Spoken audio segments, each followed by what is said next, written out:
나오거든요. 그렇게 도망간 믿음 없는 이 마가의 기억을 우리가 믿을 만한 것인가? 그 마가의 기록을 우리가 신뢰할 수 있는가? 이런 의문을 제기하는 사람들이 있습니다. 여기에 대해서 우리는 이 마가는 아마 베드로에 의해서 그 이야기를 듣고 정리했을 거라고 우리가 생각을 합니다. 베드로전서 5장 13절에 보면 마가를 내 아들이라고 표현했거든요. 베드로와 마가 사이에 이제 어떤 돈독한 관계를 우리가 알 수 있는데, 마가가 베드로로부터 많은 이야기를 들었을 것이고, 마가는 그 들은 이야기를 자신의 어떤 신학적인 가치관에 의해서 아마 나름대로 정리하고 기록한 것이 마가복음일 거라고 생각을 합니다. 또 마가복음에서 우리가 알아듣게 뭐냐면, 이 마가복음은 로마에서 기록이 됐는데 로마에 살고 있는 이방인 기독교인들, 그들을 대상으로 썼다는 겁니다. 그래서 간혹 그 이방인들에 대한 배려가 좀 보여요. 예를 들면 유대 문화를 설명해 주는 내용이 간혹 나옵니다. 마가복음 7장 3절에 보면 손을 씻는 전통에 대해서 이제 마가가 설명해 주거든요. 거기다가 예수님은 아람어를 썼거든요. 언어가 아람어를 썼습니다. 하지만 로마에 있는 이방인들은 헬라어를 쓰잖아요. 그래서 예수님의 언어를 그들이 알 수 있는 헬라어로 번역해 주는 곳이 간혹 나옵니다. 예를 들면 달리다굼 이렇게 해놓고는 그 뜻이 소녀야 일어나라, 에바다 그러면 열려라는 뜻이다 라고 하는 것처럼 예수님의 말씀을 그들이 이해할 수 있게 번역을 해주기도 합니다. 이런 것이 마가복음의 어떤 간략한 특징이라고 볼 수 있는데요. 사실 이것보다 더 중요한 특징이 마가복음에 있습니다. 마가복음이 당시 이방인 기독교인들 대상으로 쓰여졌다고 했는데, 이 마가복음이 기록되었던 그 당시에는 굉장한 기독교에 대한 적대감이 있었던 분위기였습니다. 극심한 박해와 핍박이 있었죠. 그래서 마가복음이 기록된 그 시기에 로마 황제가 누구였냐면 네로 황제였거나 아니면 네로 황제가 죽은 뒤에 이제 나왔던 황제, 아마 그 어간이라고 생각을 합니다. 기독교에 대한 박해가 극에 달했을 상황이었거든요. 그럼 그런 극심한 박해와 핍박이 있으면 성도들의 믿음이 흔들릴 수밖에 없습니다. 그런 흔들릴 수 쉬운 그런 환경 속에 있는 성도들에게 예수를 따른다고 하는 것이 어떤 의미인지, 예수님을 믿고 따라가는 그분의 제자가 된다고 한다는 것이 어떤 삶인지를 이 마가복음을 통해서 보여주고 있는 것입니다. 근데 오늘날 우리가 살고 있는 이 시대는 이 마가복음이 기록되었던 이 당시처럼 기독교에 대한 핍박과 박해가 있지는 않습니다. 종교의 자유가 보장되어서 우리가 원하는 때 언제든지 예배를 드릴 수 있고, 또 예배를 드린다고 해서 우리가 목숨을 빼앗긴다거나 쫓겨나거나 그런 위험한 일을 만나진 않습니다. 하지만 그때와는 또 다른 위험한 요소들이 오늘날 우리 시대에는 많이 있는 것 같아요. 타락하고 변질될 수 있는 그런 많은 유혹의 요소들이 주변에 너무나 많이 있습니다. 마가복음 이 당시에는 신앙생활을 하지 못하도록 외부에서 강제적으로 핍박과 압력이 있었다면, 오늘날은 스스로 신앙이 아닌 다른 길을 택할 수 있는 많은 유혹과 함정들이 주변에 널리 퍼져 있는 거예요. 그래서 2000년 전 마가복음이 기록되었던 그 당시나 오늘날 우리가 살고 있는 이 시대나 예수 믿기 어려운 거는 마찬가지라 생각이 듭니다. 신앙생활하기 참 어려운 시대에 우리 살고 있습니다. 그래서 우리는 이 마가복음이 이야기하는 예수님을 믿고 따르는 것이 어떤 의미가 있는지, 그것을 어떻게 살아가야 되는지, 흔히 이거를 제자도라고 하는데, 여기에 대해서 우리가 마가복음을 한번 정리하면서 살펴보기 원합니다. 예수님을 따르는 것이 어떤 의미일까? 예수를 믿는다고 하는 것, 신앙생활을 한다고 하는 것이 무슨 의미일까? 여기에 대해서 우리가 생각하기에 앞서 먼저 우리가 짚고 넘어갈 게 뭐냐면, 예수님은 누구인가라는 거예요. 여기에 대한 정립이 먼저 되어야 합니다. 예수님이 누구인가가 먼저 우리가 깨달아지고 이해가 되면 그분을 따르는 것은 저절로 해결이 됩니다. 예수님은 누구인가?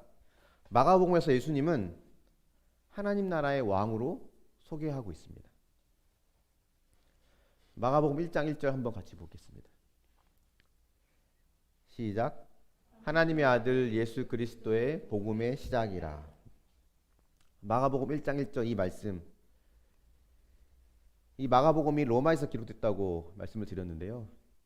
로마에서 기록한 이 하나님의 아들 예수 그리스도의 복음의 시작이라고 하는 1장 1절의 말씀은 사실 매우 위험한 발언입니다.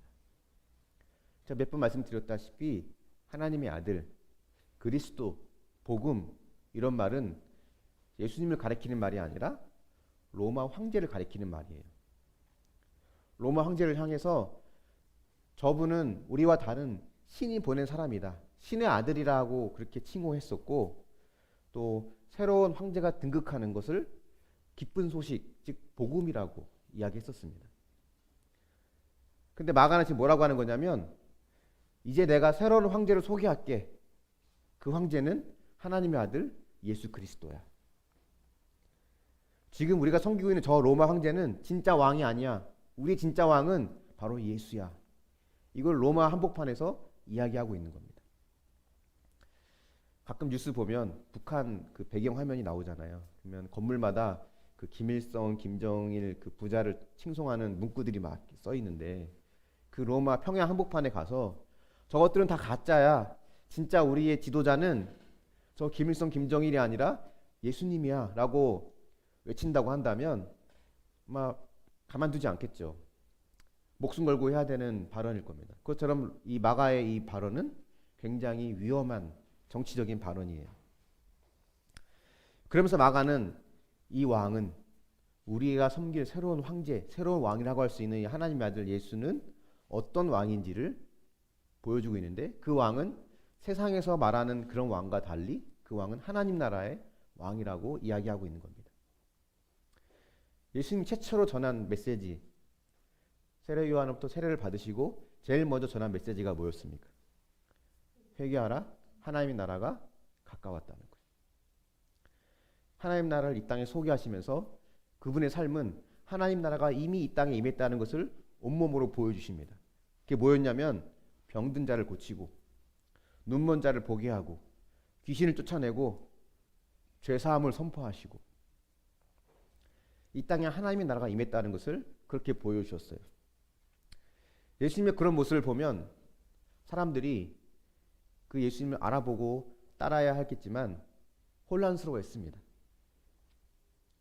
정말 하나님의 아들 맞나? 혹시 자신을 신격화시키는 신성 모독자 아니야?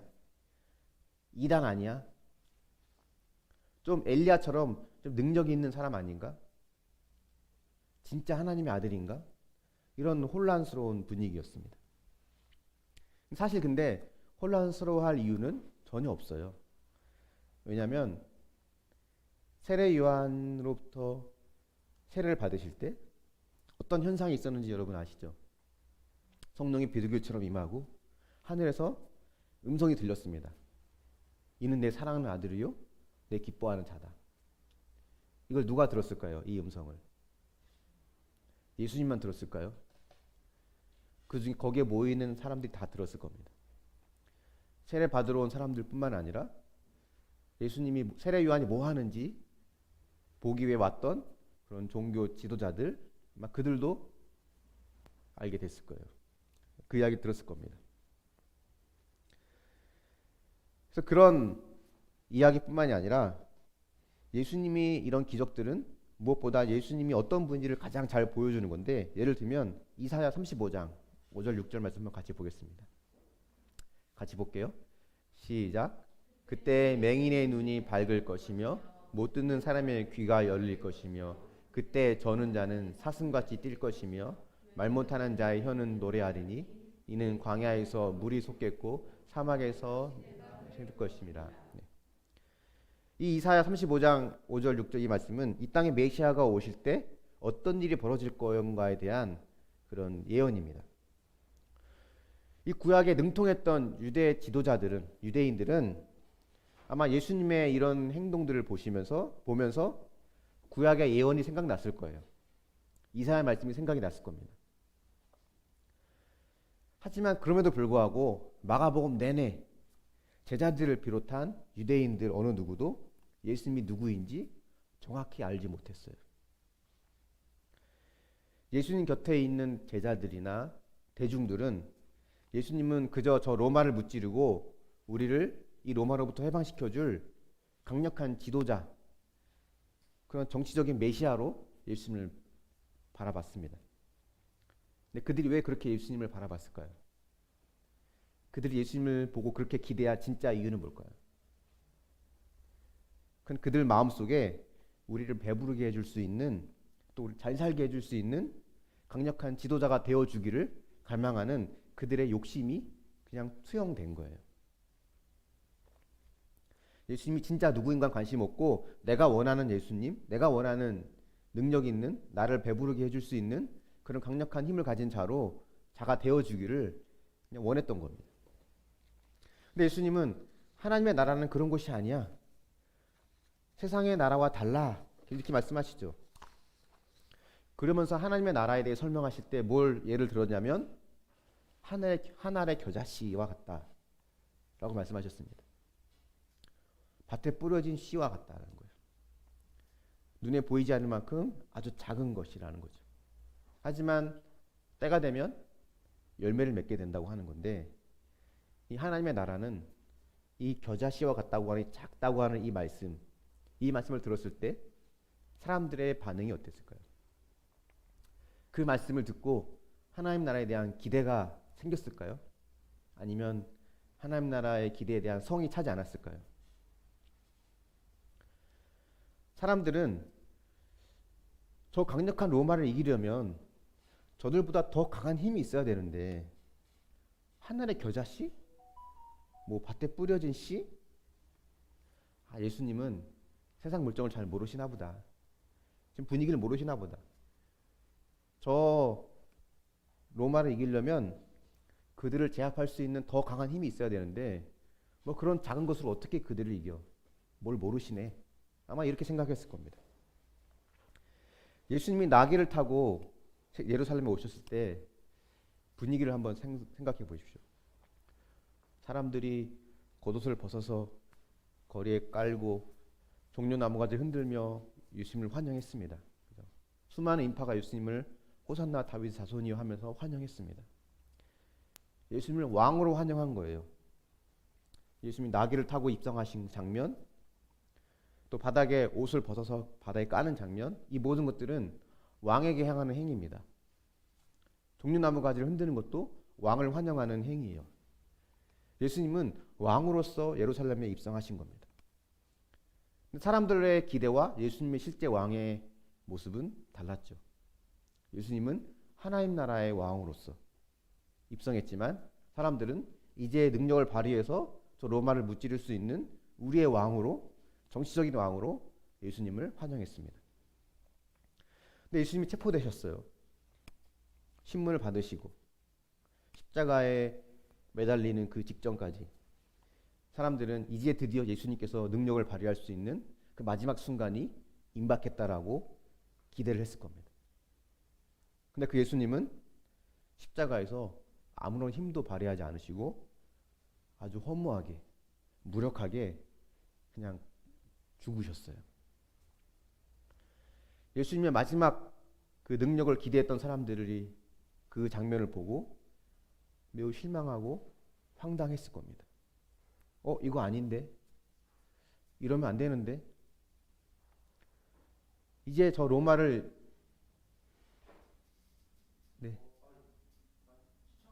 네네. 네네. 네, 없어요. 여기 다예요.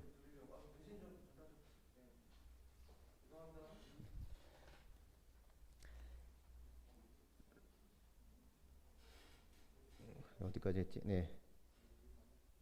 이제 로마를 무너뜨릴 수 있는 기회는 영영 사라져 버렸을 것 같은 그런 절망감에 빠지게 됩니다. 또 이렇게 맥없이 실패하고 마는 것인가? 이렇게 그냥 또 무너지고 마는 것인가? 이렇게 모든 것이 무너졌다고 생각하는 그 찰나에 어떤 일이 벌어지냐면 로마의 백부장이 놀라운 고백을 합니다. 마가복음 15장 39절 말씀을 같이 볼까요? 같이 보겠습니다. 시작. 예수를 향하여 섰던 백부장이 그렇게 숨지심을 보고 이르되 이 사람은 진실로 하나님의 아들이었도다 하더라. 로마의 군대 장교인 백부장이 지금 이렇게 말하는 거예요. 지금 예수님을 죽으신 걸 보고 이 사람은 진실로 하나님의 아들이었다고 하는 이야기는 저 로마 황제가 아니라 이 십자가에 달리신 예수가 진정한 왕이구나를 고백하는 겁니다. 하나님의 아들이란 말은 정치적인 용어라고 했잖아요. 저 로마를 굴복시킬 수 있는 것은 강력한 힘이라고 생각했거든요. 근데 로마 황제에게 충성을 바치는 로마의 군대 장교가 그 장교를 무너뜨리는 힘이 그 장교보다 더 강한 힘으로 제압한 것이 아니라 예수님의 무력한 죽음 앞에 그 장교가 굴복한 것을 보게 됩니다. 하나님의 나라는 세상의 나라와 다르다는 것을 보여주는 거예요. 세상을 정복할 수 있는 것은 그들보다 더 강한 힘을 갖고 더 강한 영향력을 가져서 주도하고 주권을 지는 것이 아니라 사랑으로 행사하는 희생입니다. 그걸 통해서 세상을 이길 수 있다고 하는 것을 보여주는 겁니다. 그게 하나님 나라의 방식이라는 거예요. 예수님은 계속해서 하나님 나라에 대해서 말씀하셨습니다. 그리고는 진정으로 세상을 이기는 것은 내가 체포돼서 십자가에서 무력하게 죽는 것이다라고 이야기했어요. 그게 하늘의 미랄이었고 그것이 수많은 열매를 맺어서 로마를 정복하고 세상을 정복한다고 이야기하신 것입니다. 근데 사람들은 그게 귀에 들어오지 않았고 성에 차지 않았어요. 당장 강한 힘으로 그냥 저들을 제압해야만 그래야만 된다고 생각했던 것입니다. 근데 그렇게 무력하게 죽음으로 그 사랑의 희생으로 로마의 백부장의 고백을 이끌어내시는 하나님의 이 방식, 이것이 하나님 나라의 왕으로서 통치하시는 예수님의 방식입니다. 여러분은 하나님 나라의 백성이 맞습니까?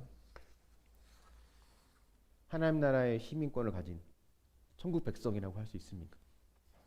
그렇다면 세상의 방식과 다르게 살고 있는 면은 어떤 것이 있습니까? 어떤 면에서 우리는 세상과 다르게 살고 있을까요? 혹시 우리는 세상이 추구하는 강한 힘을 가져서 저 로마를 정복해야 된다고 하는 이 강한 힘을 똑같이 추구하고 있지는 않을까요? 예수를 믿는다고 하는 것은, 신앙생활을 한다고 하는 것은 세상과 다른 목적을 가지고 다른 가치관으로 살아간다는 것을 이야기하는 겁니다. 단순히 주님이 십자가에서 죽으셨음을 내가 머리로 받아들이는 것, 그 의미가 아니에요. 그 이상의 의미입니다. 왜 돈을 벌려고 하고, 학생은 왜 공부를 하려고 하고, 내가 왜 성공해야 되는지, 혹시 그 목적이 세상이 추구하는 것과 똑같은 것이라면 우리는 하나님 나라의 백성으로 사는 것이 아니라 세상 나라의 백성으로 살아가고 있는 겁니다.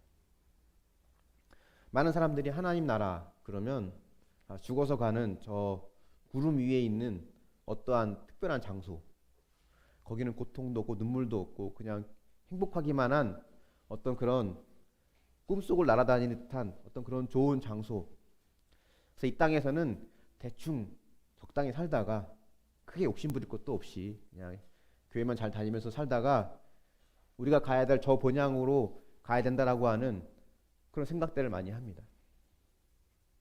하지만 성경을 보면 주님은 이 땅을 하나님의 나라로 만들고 싶어 하셨어요.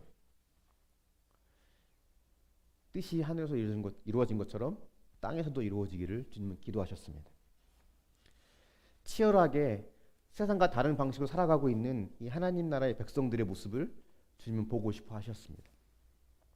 그래서 우리가 이 땅에서 하나님의 나라는 지금 우리가 살고 있는 이 시대, 이 세상과 다른 곳이야라고 하는 것을 맛배기로 보여줄 수 있는 그런 공동체를 이루어가기를 주님은 원하셨어요. 근데 그런 모습을 이 땅에서 살아내기에는 혼자서는 매우 어렵습니다. 불가능해요, 사실은. 세상의 주류와 다르게 살아가기에는 세상이 너무 강합니다. 우린 너무 약해요. 그래서 공동체가 필요한 거예요. 함께 할 수 있는 공동체가 필요한 겁니다. 서로 격려하고 기도해주고 서로 손을 잡아줄 수 있는 공동체. 나만 세상과 다르게 살면요, 나만 이상한 사람 되고 나만 바보 돼요. 남들은 다 자식들 인류대 보내고 어릴 때부터 영어 지원 보내면서 학원으로 뺑뺑이 돌리면서 막 그렇게 치열하게 아이를 교육시키며 살아가고 있는데, 나는 그저 우리 아이들이 성실하고 정직하고 남들 배려할 줄 알고 신앙생활 믿음 안에서 잘 자라고 단순히 그런 것만 바라고 있다면 이러다 내 자식 인생 망치는 거 아닌가 하는 두려움이 생길 수 있습니다. 어떤 사람들은 아파트를 사면서 땅을 사고 비트코인을 사서 몇억 몇십억씩 벌었다고 하는데, 나는 그런 데 관심조차 없고 그저 있는 거 조금 나누고 베풀면서 살아가고 있다 보면 결국 나는 그들에게 뒤처지고 나중에 노후에는 후회로 인생을 마무리하지 않을까 하는 두려움이 생겨요. 혼자 그렇게 살면 나만 이상한 사람 되고 나만 바보가 됩니다. 근데 그런 사람들이 하나둘 모여 공동체를 이루고 서로 격려하고 지지해주고, 네가 가는 길이 맞아, 이게 하나님 나라의 방식이야 라고 하면 서로 도와주면서 손을 잡고 간다면, 또 그런 공동체가 많아진다면 세상과 다른 삶을 사는 것이 이상한 삶이 되는 게 아니라 그게 상식적인 삶이 될 수 있다는 겁니다. 주님은 그런 하나님의 나라를 이 땅에 실현시키기 위해서 오신 왕이고 그것을 몸소 보이셨고 우리에게는 그런 삶으로 들어올 것을 초청하고 계십니다.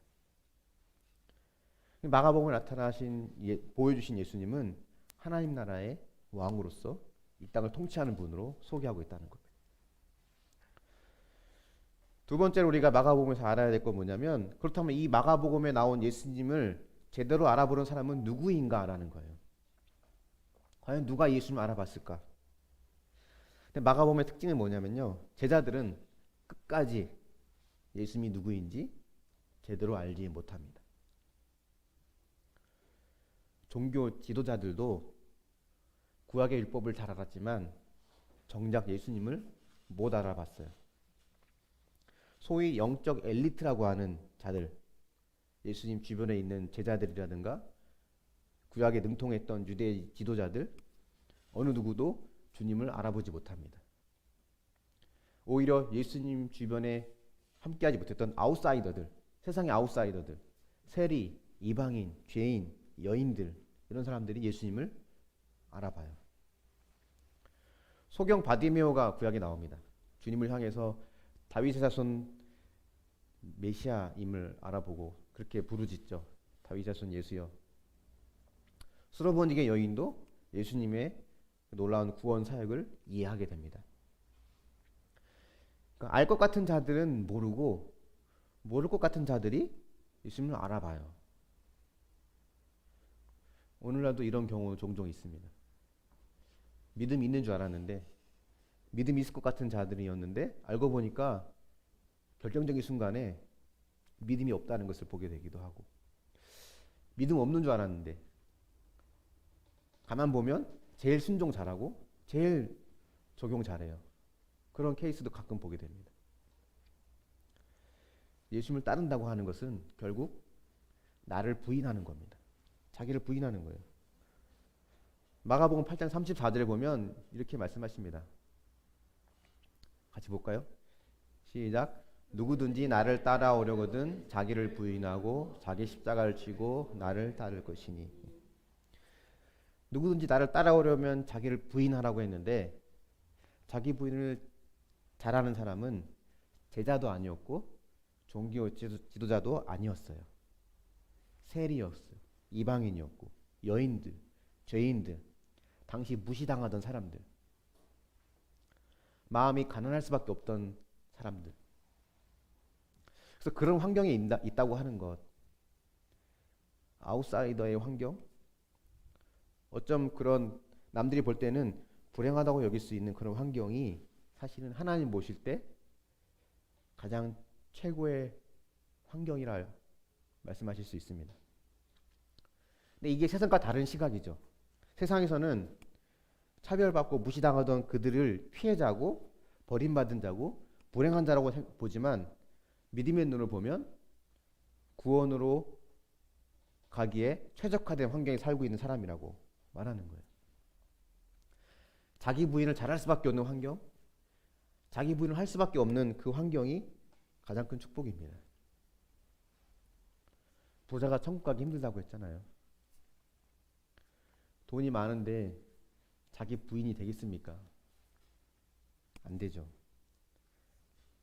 자신의 딸이 귀신 들렸던 수르보니게 여인, 또 마가복음에 나왔던 수많은 병자들, 앞을 보지 못했던 바디메오, 자기 딸이 죽어가는 것을 보고 아무것도 할 수 없었던 회당장 야이로, 12회를 혈루증 앓았던 여인 등등, 이런 사람들은 자기 자신을 부인할 수밖에 없는 환경이었어요.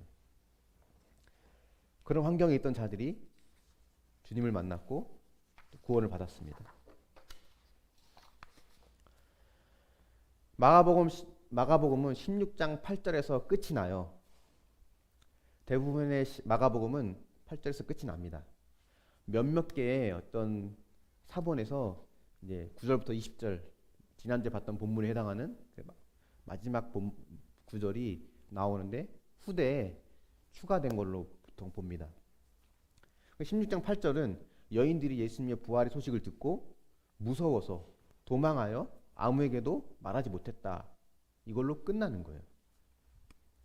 그러니까 마가복음은 끝까지 제자들이 변화된 것을 보여주지 못합니다. 끝까지 의도는 그거예요. 제자들은 결국은 마지막까지 변화되지 못했다. 여기엔 마가의 의도가 있을 거라고 보는데 많은 사람들이 어떤 의도를 보여주냐면 이 결말 없는 마가복음, 끝이 나지 않은 마가복음을 보면서 이 결말을 이제 저와 여러분 우리에게 맡기는 겁니다. 너희들은 이제 어떻게 할 것이냐? 날마다 자기를 부인하고 십자가를 지고 주님을 따르는 이 제자도의 삶에서 이 여인들처럼 도망갈 것이냐? 아니면 십자가에 달린 예수님을 왕으로 인정하며 그 길을 따를 것이냐? 이 결론을 바로 우리들의 삶에 맡기는 겁니다. 여러분은 어떤 결말을 여러분의 인생을 통해서 마무리하고 싶습니까? 오늘 결론을 내면서 마무리를 하길 원합니다. 이 마가복음의 전부를 우리가 다 소개하지 못했지만 중요한 큰 두 가지는 우리가 좀 기억했으면 좋겠습니다. 주님을 나의 진정한 왕으로 인정해야 된다는 거죠. 그리고 그분이 보여주신 하나님 나라의 삶을 우리는 살아내야 한다는 겁니다. 그런 삶을 살기 위해서는 우리가 말씀으로 바로 깨어 있어야 되고 또 그걸 함께 살 수 있는 공동체가 함께 있어야 됩니다. 그래서 마지막 마가복음 결말에서 던져지는 질문, 너는 이 여인들처럼 도망갈 것이냐 아니면 주님을 따를 것이냐, 이 질문에 우리가 다 같이 아멘으로 예로 답할 수 있는 그런 믿음의 삶이 될 수 있기를 예수님의 이름으로 축원합니다. 우리 함께 또 기도하며 찬양하며 또 기도의 자리로 나아가기 원합니다.